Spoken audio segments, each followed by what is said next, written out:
শুভ রথযাত্রা সকলকে। আমরা এসেছিলাম রানাঘাট স্বাস্থ্যোন্নতি ময়দানে। তো এই যে লাইটিং এখানে দেওয়া হয়েছিল এবং ভেতরে ঠাকুরের জন্য একটা প্যান্ডেলও করা হয়। ঠাকুর এখানে রথের কদিন থাকে। আর ভেতরে গিয়ে তো দেখি লোকজন একদম গিজগিজ করছে। মেলাতেও প্রচুর ভিড় হয়েছিল প্রথম দিন যেহেতু। আর তখন মাত্র ঠাকুর এসে পৌঁছেছেন রথে চড়ে, তার প্রয়োজনীয় জিনিসপত্র গিয়ে রাখা হচ্ছিল।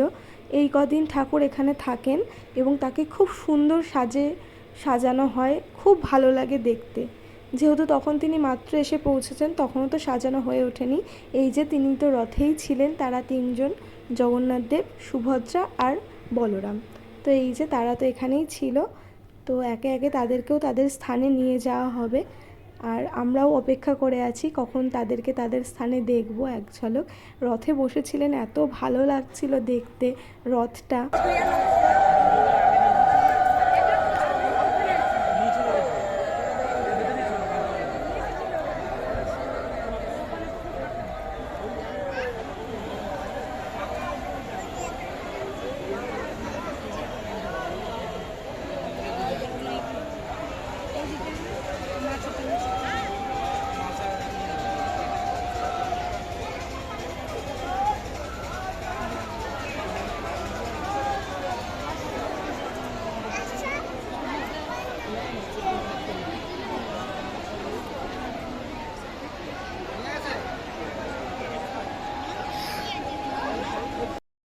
তো প্রথমে তো বলরামকে নিয়ে যাওয়া হয়েছে আর তারপরে সুভদ্রাকেও নিয়ে যাওয়া হয়েছিল।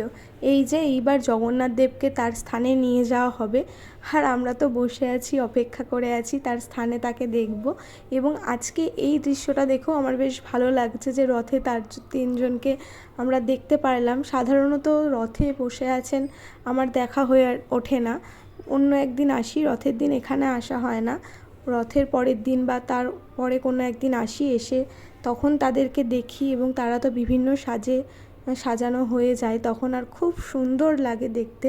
আমি যদি পরে একদিন আসি অবশ্যই সেই সাজটাও তোমাদের সাথে শেয়ার করব।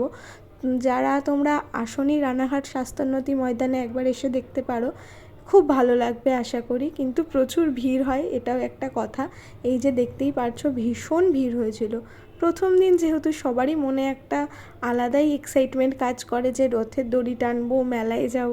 প্রথম দিনে তো মজাই আলাদা। আর এই যে সম্পূর্ণ মেলাটা এখান থেকে ফাঁকা মনে হলেও শুরুর দিক থেকে, মাঠের শুরুর দিক থেকে কিন্তু যথেষ্ট পরিমাণে ভিড় ছিল, এইখানে ছিল ফাঁকা। এই যে জগন্নাথ দেবকে তার স্থানে দেওয়া হয়েছে, জগন্নাথ, সুভদ্রা এবং বলরাম। খুব মিষ্টি লাগছে। তো জয় জগন্নাথ, শুভ রথযাত্রা।